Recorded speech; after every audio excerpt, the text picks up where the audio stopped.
place was just crowded. It was packed, full of cops and dignitaries and councilmen and the mayor and priests from St Stanislaus College and just the local churches. So I'm up there and Mark says, you're up. So I come down here and everybody's watching me.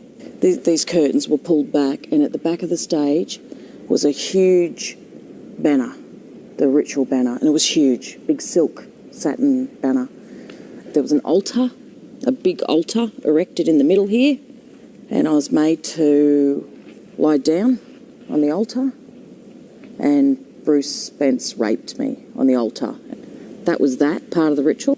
So I'm, 15, turning 16 at this time.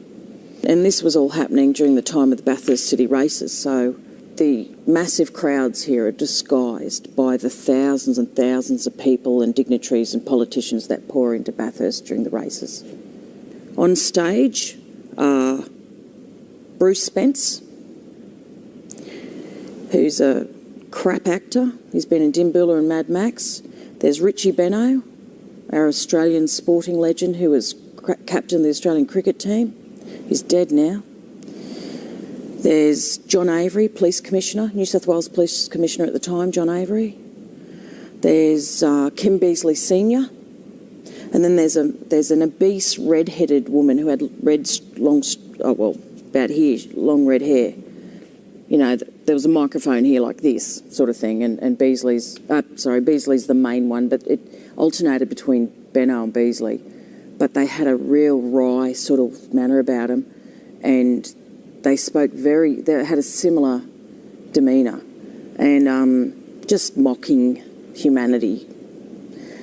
And so Beazley was up commentating, presiding over things. When they dragged onto stage, they dragged a heavily pregnant woman onto stage here, and she was screaming her head off. And I remember sitting over there thinking, oh my God, she's not drugged, she's not hypnotised. And it was horrendous. So there's adrenaline going through her system and adrenaline going through her body, and she's heavily, heavily pregnant and naked, and she had a brown bowler haircut. And she's one of what they call a breeder, and she's used just for breeding, for these rituals and for child sex trafficking. And they drag her onto the stage and they lay her down, and the head for a sacrifice is always here, so they're laying the feet's that end.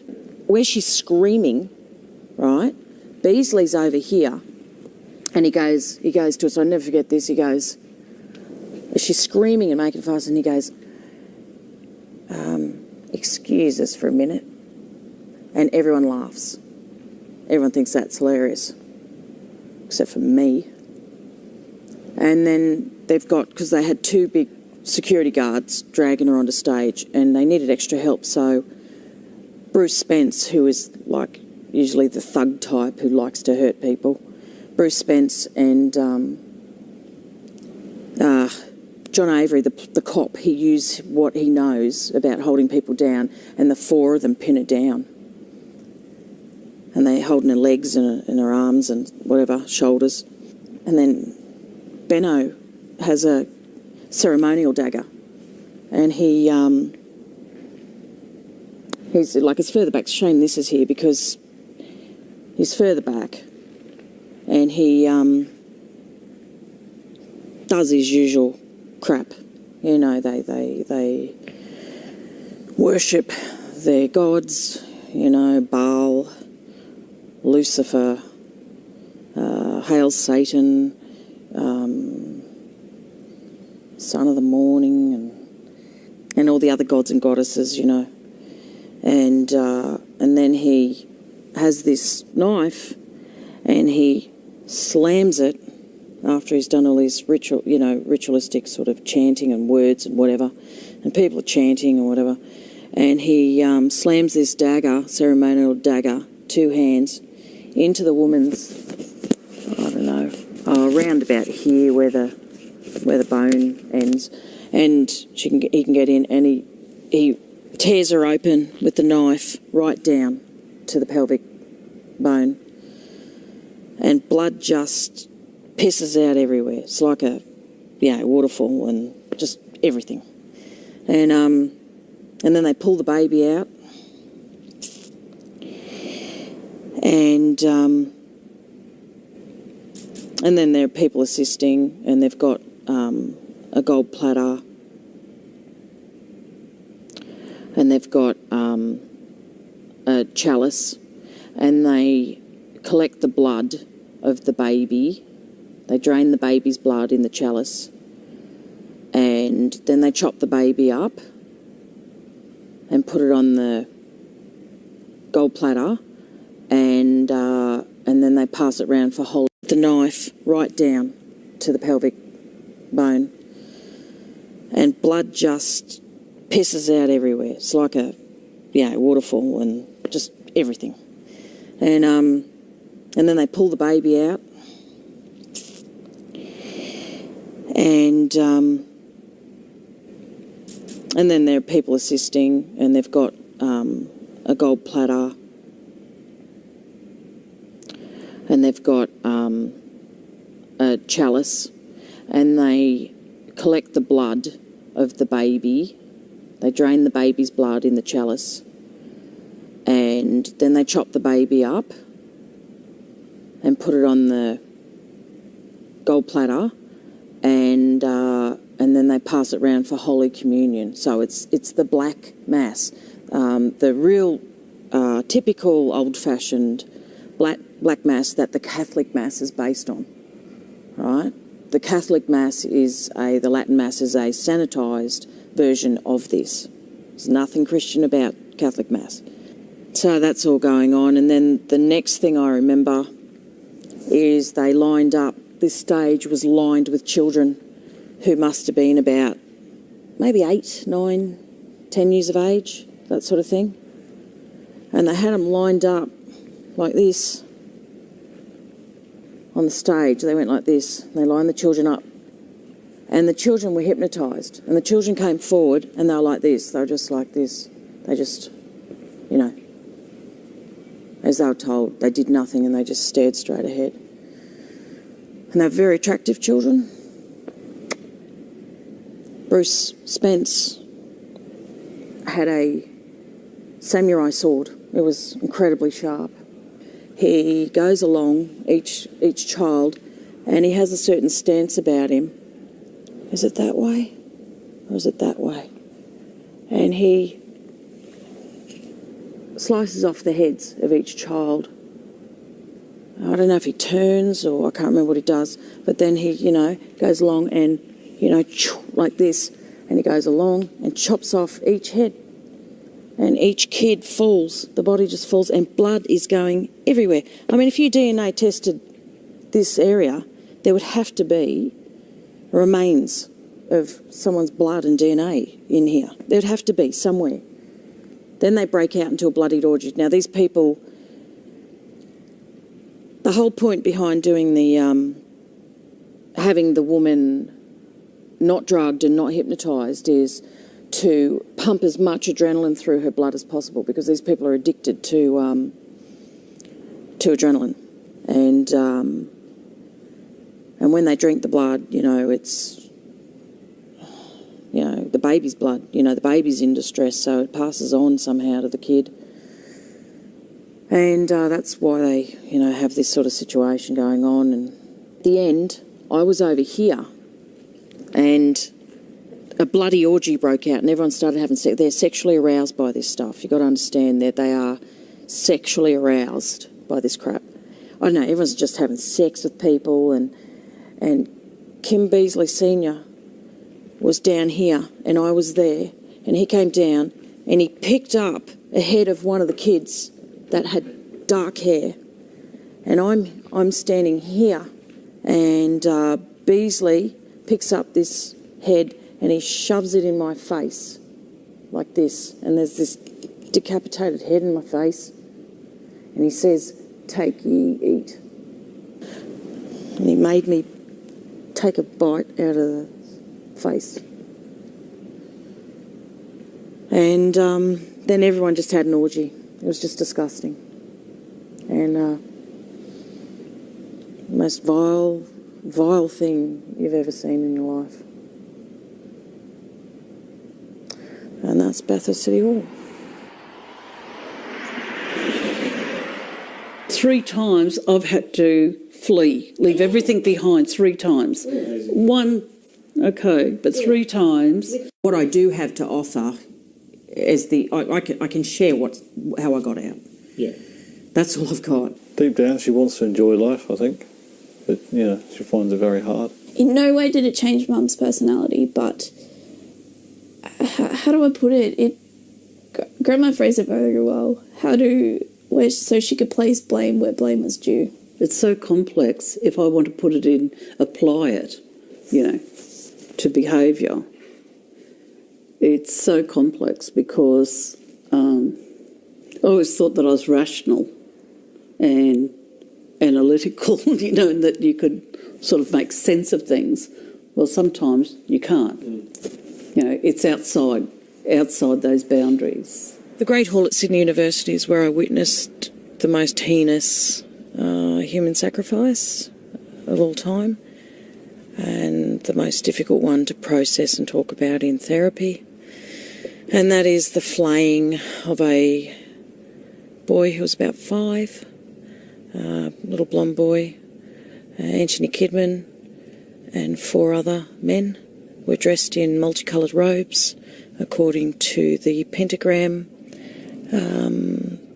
sort of symbol that I suppose captured the inner Sydney diocese that Kidman led, his coven, and so there were multicoloured robes that I've drawn. I was quite young. I tried to stop the ritual as soon as I realised what was going on and what they were about to do to this child. They crucified him and flayed his skin and pinned it back, and then they strung him up over. Once they'd done it, they did it to him alive. Once they'd finished that, they strung him up over the stage of the Great Hall. Nicole Kidman was sitting down to the front to look at, to the left as you look at the stage. I was sitting more to the back right, and I ran up and tried to stop them, and Bruce Spence put his big boot on put his foot on my neck to stop me, and he just laughed at me, and everyone laughed at me, screaming and carrying on, trying to stop what they were doing. And quite a number of university staff are involved in Sydney Uni chapter, I suppose, of the order, which was run by Kidman, and Leonis Petriscus was a member of this particular coven at one stage, and he was at Sydney University around the same time as Antony Kidman. So there's lots of prominent coven members who have gone through Sydney University. It's a very dark place, and I would not allow my children to attend here, even on scholarship. I also remember being taken into the room on an upper floor of chemistry lecturer's room, and they did something to me there, and it was overlooking the city, and I was also taken into a sort of a medical basement area where I was subjected to some unethical practices, and Hope Michelson was involved with that. She's someone I went to uni with later on at Bond University. When I was young, I remember her clearly, dressed in a white robe and assisting a dentist who had used to be, I think he formerly worked at Auschwitz. And it allowed me to sit there and be an observer to my own deprogramming process, which is phenomenal. Like that false military, he's a really military programmer and reprogrammer in Adelaide. Thompson. Yeah, that evil mongrel David Thompson. He He couldn't believe it. He said, are you co-conscious? Are you co-conscious for all this when you're talking? Because I went through the process and I described everything as requested. I just answered the questions. And he said, are you co-conscious? I said, well, yeah. I've always been co-conscious. There's been no Sybil, an amnesia for what we just talked about. And that was my saving. I could ignore it and, live for the moment, as you say, but I know I couldn't sleep at night. So this is a very memorable church. I remember this. I came here with Veronica. The place was packed. And I witnessed a heck of a ceremony, and Veronica was the grand dame, and she was my mentor, and I really liked her a lot. Red-headed lady. She had something to do with, some sort of girls' school or something like that. And I saw her ritually sacrificed here in front of all the dignitaries. The head being up this end, on that image, is no accident. That's the way you face on an altar when you ritually sacrifice someone.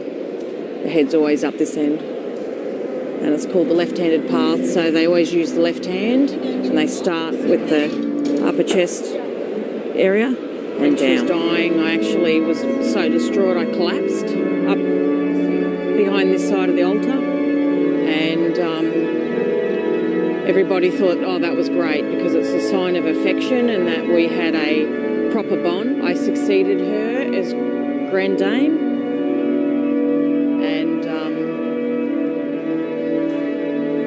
this is distressing.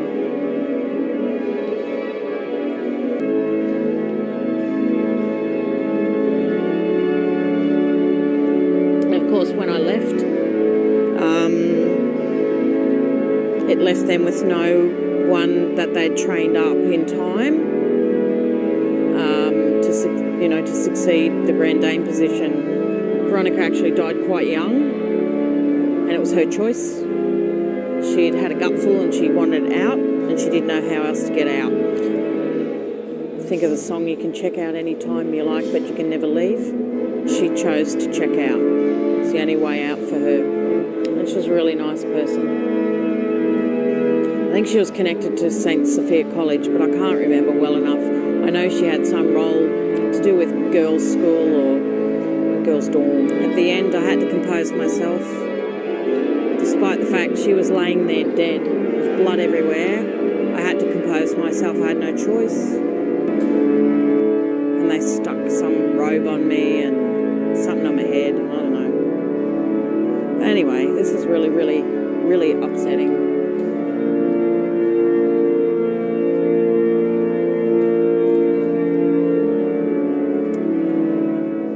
Well, this is just another ritual site. That's all. So this is Anglican, and you've got another eagle. It's just another heavy occult symbol. It was about 11, around the time that Queen Elizabeth came to declare Bankstown a city. I just remember children connected with like a silver cord or got silver cord and around their necks, and a row of children. That's all I remember. I don't remember anything else.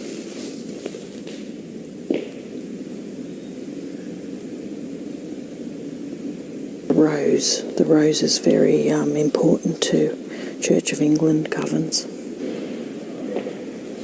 Serpent entwined around a pole. I mean, once again, what the hell's an eagle got to do with the Bible? Nothing. This is 16 William Edward Street, Longville, in sort of North Sydney. This is Antony Kidman's old house. I was brought here when I was 14. I was dropped off by Leonis Petriscus. It was my birthday. And there was, I think it was around my birthday, and there was a post-production party for John Bell's play, and this house was, the back room overlooking the pool was full of actors and, you know, producers, directors, you know, whatever, and theatre people. John Bell, Bruce Spence was here. I'm pretty sure Bruce Spence answered the door. I remembered the house was 2-story at the back and kind of 1-story at the front. I remembered it was Federation style. And I remembered the back room, and I remember the pool. I saw people taking what I think was cocaine in the back room near the pool in the lounge area. People were kind of in costume. There was all different, I don't know if it was a fancy dress party. I really can't remember exactly what everyone was wearing, but I know there was a lot of famous actors there.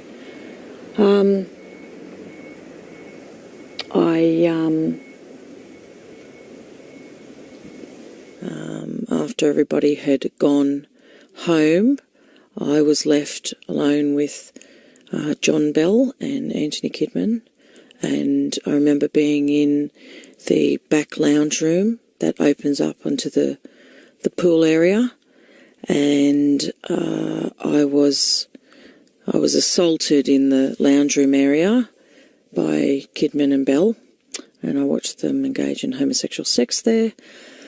Then I was taken out into the pool, and I was thrown in the pool naked, and Kidman got in the pool as well, and he held we were at the far end of the pool in line with the back gate, and I was facing out of the pool. I was facing John Bell, who was acting like an idiot, like doing a monkey dance, and he had a mask on his face, and he was naked. And I was being held very painfully. Antony Kidman was in the pool locking my elbows together and pulling my shoulders back. So it was like a type of jiu-jitsu type hold, you know, it would be something you learn in martial arts. And it was very painful. And while he did this, John Bell would be dancing like a monkey, and every now and then, and he'd be chanting some sort of song, and then every now and then he just stomped on my head as he said certain words in like a poem, like a rhyme, and he'd stomp on my head and hold me under, like force me under, and I nearly drowned. And you know, then I'd come up again, I'd be coughing, spluttering and crying and vomiting water, and then it'll happen again and again. It happened over and over, and I don't remember what happened after that, except I woke up the next day tied to a chair in what looked like a basement. It was very cold and cement-like, and I remember light filtering down through like a doorway, but it was like a ladder or a very steep stairway, and I remember light filtering down through like a doorway, but it was like a ladder or a very steep stairway to upstairs, and I was seated in a chair, naked, tied to a chair, and Kidman was smacking me over the head really hard. He was physically assaulting me, and he was screaming at me, "Do you remember now? Do you remember now?" And meanwhile, Nicole Kidman, his daughter, had her arms crossed, and she was leaning against a wall and sneering at me in contempt, with contempt. She didn't like me at all. She never liked me. I associated with her quite a bit throughout our childhoods, and she always treated me terribly. Mrs. Kidman washed and dried my clothes, and I was dressed, and Dr. Mark came and picked me up. I didn't know that about the clothes, Mrs. Kidman. Did you just remember that then? No. What I believe has been coming out in the Royal Commission against child abuse is proving that this is not isolated. Fiona's might be unique in her story, but across the board it's not isolated. In fact, it's more prevalent than not.